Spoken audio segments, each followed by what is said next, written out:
محبوب نے اپنی چادر رحمت کو بچھا دیا. اگر ان کی رحمت نہ ہو درمیان میں تو ابھی آگ لگ جائے دونوں جہاں میں. یہ حضوری کا صدقہ ہے کہ ہماری شکلیں بدلی ہوئی, شکلیں نہیں بدلی ہماری, اور حضور کا صدقہ ہے کہ خدا نے ہم پہ عذاب نہیں دیا. ما کان اللہ لیعذبہم وانت فیہم. اللہ فرماتے محبوب اس کی قرآن سنے نا, جب قرآن نازل ہوا تو مشرکین مکہ نے کہا ہے محمد کریم صلی اللہ علیہ وسلم آپ اپنے رب سے کہیں ہم ان کے قرآن کو نہیں مانتے, خدا کو کہیں ہم پہ عذاب بھیجتے. محبوب نے عرض کی مولا آپ یہ اپنے منہ سے اپنی زبان سے عذاب مانگ رہے ہیں, اللہ یہ تیرے قرآن کے منکر ہو چکے ہیں. اللہ کریم نے فرمایا محبوب ان کی باتوں کو دیکھو یا تیری نسبت کو دیکھو. محبوب جہاں تو ہے وہاں عذاب نہیں آ سکتا, جہاں تو ہے وہاں عذاب نہیں آ سکتا. تو یہ کیسے ممکن ہے کہ قبر میں تو حضور کا جلوہ ہوگا, برات ہوگا, ہم سب کا ایمان ہے. پوچھا جائے گا ما کنت تقول فی حق ھذا الرجل, حضور کا چہرہ سامنے ہوگا, سرکار کا مکھڑا رخ انور سامنے ہوگا. پوچھا جائے گا ما کنت تقول, اس ہستی کے بارے میں کیا کہتا تھا, کیا کہتا ہے نہیں, کیا کہتا تھا. آج لے ان کی پناہ, آج مدد مانگ ان سے, پھر نہ مانیں گے قیامت میں اگر مان گیا.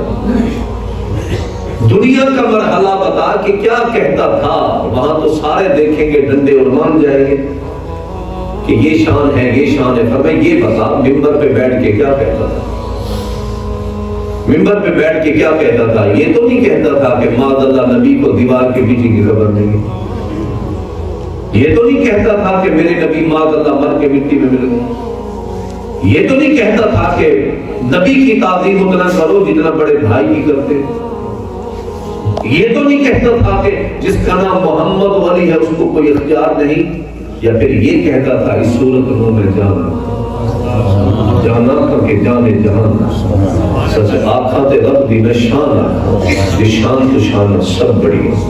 سبحان اللہ ما اجملکا ما احسنکا ما اکملکا, کہتے میرے علی کہتے تیری سنا مشتاق کی اکھاں کہتے جانے. اگر سچا مومن ہوگا بھئی کتنے چہرے جن کو میں نہیں جانتا, آپ اس سے کہیں آپ کے علامہ صاحب کو, مولانا غلام مصطفیٰ صاحب کو, اتنے بزرگ ہیں دوستیں جانتا ہوں, لیکن کوئی ایسے بھی مہمان آپ کے ہوں گے جن کو میں زندگی میں نہیں دیکھوں. آپ مجھ سے پوچھیں یہ زید ہے یہ بکر ہے تو میں جانتا ہوں گا تو تصدیق کروں گا, لیکن میری اور آپ کی ایمانی کیفیت تو دیکھیں نا, نبی سے تعلق دیکھیں. ہم قبر میں کسی کے چہرے کو پہچانے یا نہ پہچانے, چہرے مصطفیٰ پہچانے. یہ تو میرے آقا ہے, یہ تو میرے آقا ہے.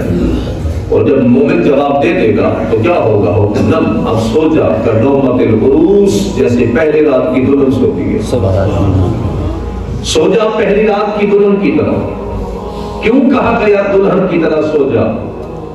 دلہن جتنا بھی لمبا سفر کر کے آئے نا وہ پہلی رات سوتی نہیں, کیونکہ اسے اپنے دولہا سے ملاقات کا انتظار ہوتا ہے. مومن قبر میں آنکھیں بند کر لے سوتا نہیں, کیونکہ اسے ملاقات مصطفیٰ کا انتظار ہے. قبر میں سرکار آئیں تو میں قدموں میں گروں, گر فرشتے بھی اٹھائیں تو میں ان سے یوں کہوں, اب تو پائے نار سے میں اے فرشتوں کیوں اٹھوں, مر کے پہنچا ہوں یا اس دل ربا کے بعد. میں کسی پہ تنقید نہیں کر رہا ہوں, مجھے ضرورت بھی نہیں ہے. اظہر من الشمس ہر چیز واضح ہے. بابی وقار اگر قبر کی زندگی برحق نہیں ہے, انسان قبر میں مر کے مٹی میں مل جاتا ہے, تو مجھے ایک سوال کا جواب دیں. ذی شعور سمندار لوگ بیٹھے ہیں تو آپ غسل کیوں دیتے ہیں, آپ سفید کفن کیوں کفناتے ہیں, آگے جہان ہی نہیں ہے, کسی سے ملاقات ہی نہیں ہونی, کسی کی بارگاہ میں نہیں جانا, زندگی نہیں ہے.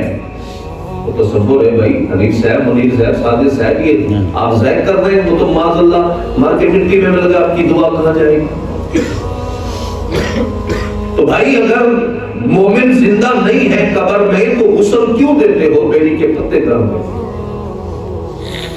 اور مشکات میں تو حدیث ہے میرے آقا کی لخت جگر سیدہ زینب کا جب وصال ہوا، آپ نے فرمایا ہو سکے تو بیری کے پتوں سے پانی گرم کر کے میری صاحبزادی کو 7 مرتبہ غسل دو، کہ بطور اکرام تھا، بطور تعظیم تھا، غسل دے۔ شاید اتنا تو اہتمام کے ساتھ زندہ بھی نہیں نہاتا جتنا ہم میت کو غسل دیتے ہیں۔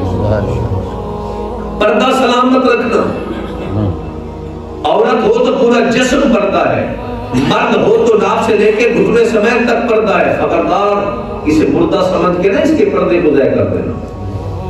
غسل دینا تو استنجا کرانا، نماز جیسا وضو کرانا پانی ڈالنے میں اور ترتیب کے ساتھ اس کا غسل دینا۔ جب غسل دے تو کافور کا پانی چھڑکنا، پھر جو من میں آئے کپڑا نہ دینا، صفائی شفاف کپڑا دینا۔ ایک کپڑے سے کام چل جانا ہے لیکن 3 کپڑے لے۔ جب میت کو لے جانا تو سر آگے رکھنا، لے جانے میں جلدی نہ کرنا۔ اور ایک حدیث مبارک میں ہے اگر مومن کی میت ہو سالے کی ہو تو وہ کہتی ہے لے جانے والے مجھے جلدی لے چلو، لے جانے والوں مجھے جلدی لے چلو۔ آقا وہ جلدی کس بات کی ہے؟ اتنا گھر مربع رقبے پروٹوکول چھوڑ کے اسے قبر میں جانے کی کیوں جلدی ہے؟ فرمایا تمہیں 2 گز کی قبر نظر آتی ہے، اس کی نگاہ دیکھ رہی ہے میں قدم رکھوں گا خدا میری 2 گز کی قبر کو جنت کا باغ بنا۔ اب جب قبر میں رکھنا تو پڑھ کے رکھنا بسم اللہ علی ملت رسول اللہ۔ مٹی ڈالنا تو کہنا منہا خلقناکم فیہا نعیدکم ومنہا نخرجکم تارۃ اخری۔ تو مٹی ڈال کے فارغ ہونا تو پھر جلدی نہ کرنا، سورہ بقرہ کا اول آخر میں پڑھنا، پھر اتنا دیر تک رکے رہنا کہ اونٹ کو ذبح کیا جائے، کھال اتاری جائے، گوشت کے حصے کر کے ابداروں میں تقسیم کر دیے جائیں، تاکہ تم وہاں کھڑے رہو گے، اللہ کا ذکر کرو گے، قبر والے کو راحت ملے گی۔ تو بھائی میں سوچ پہ مجبور ہو چکا ہوں، جب نظام زندگی ہی نہیں ہے آگے تو غسل کیوں دیتے؟ نظام زندگی ہی نہیں ہے تو کفناتے کیوں ہو؟ حیات نہیں ہے، کسی کی بارگاہ نہیں ہے، مر کے مٹی میں مل گیا ہے تو اتنا سارا اکرام احترام یہ عزتیں کیوں دیتے ہو؟ شریعت کہتی ہے ذرا سوچ کے یہ بات کرنا، اسے نہلا دھلا کر یہ نہ سمجھنا میں اسے مٹی میں دبانے جا رہا ہوں، اسے نہلا دھلا کر اس نیت سے رکھ کے آؤ کہ مٹی میں ملنے نہیں جا رہا اپنے نبی محمد کی بارگاہ میں۔ میں تو بتا نہیں، مومن تو زندہ ہوں۔ اگر مومن مر گیا ہے تو خدا نے جنت کس کے لیے بنائی ہے؟ کیوں کہا گیا قبر المؤمن روضۃ من ریاض الجنہ؟ مومن کی قبر جنت کے باغوں میں سے باغ ہے۔ میں مرحومہ آخری بات مرحومہ کی اولاد سے پوچھنا چاہتا ہوں، آپ کی والدہ نے آپ کو کتنے پیار محنت و محبت سے پالا، اور ہر ماں باپ کی ہر باپ کے سامنے ہم نہ شکرے ہوں تو ماں باپ کو بھول جائیں، لیکن وہ آپ سے کیا لے کے گئی؟ کچھ لے کے گئی۔ انہوں نے آپ کی زندگی کے ہر موڑ پہ رب سے دعا مانگی ہے۔ آپ پیٹ میں تھے تو دعا مانگتے رہی اللہ مجھے صحیح سلامت اولاد عطا کر۔ اس نے تکلیف برداشت کی ہے میری آپ کی پیدائش پہ، اس نے ہماری گندگی دھوئی، خود گیلے بستر پہ سو کے ہمیں سینے پہ سلایا، سینے پہ سلایا، اپنے منہ کے لقمے نکال کر ہمیں کھلائے۔ ہم سفر پہ تھے تو دعائیں دیتی رہی، ہم کام پہ گئے تو دعائیں دیتے رہی، ہم پڑھنے گئے تو دعائیں دیتے رہی، ہمارے بچے ہو گئے تب بھی دعائیں دیتے رہی۔ ایک بات بتائیں، جس نے اتنی دعائیں رب سے مانگ کر ہمیں پالا ہے، کہ ہم اتنا بے وفا ہو جائیں کہ مرنے کے بعد اس ماں کو دعا ہی نہ دیں؟ اس کا اتنا حق تو بنتا ہے، ماں کو دعا تو دے سکتے ہیں، باپ کو دعا تو دے سکتے ہیں، اتنا تو کر ہی سکتے ہیں نا کہ دعا دیں سے۔ اور اس وقت حدیث کے مطابق ہم سب انتظار میں ہیں نا، ہر کسی نے اپنے کام دھندے پہ جا رہے ہیں، مرحومہ کو بھی انتظار ہے۔ میرے آقا کا فرمان ہے المیت فی القبر الا کالغریق المتوبس ینتظر طاقتہ، فرمایا میت کی مثال قبر میں اس بندے کی سی ہے جو گہرے پانی کے گہرائی میں ڈوبنے والا.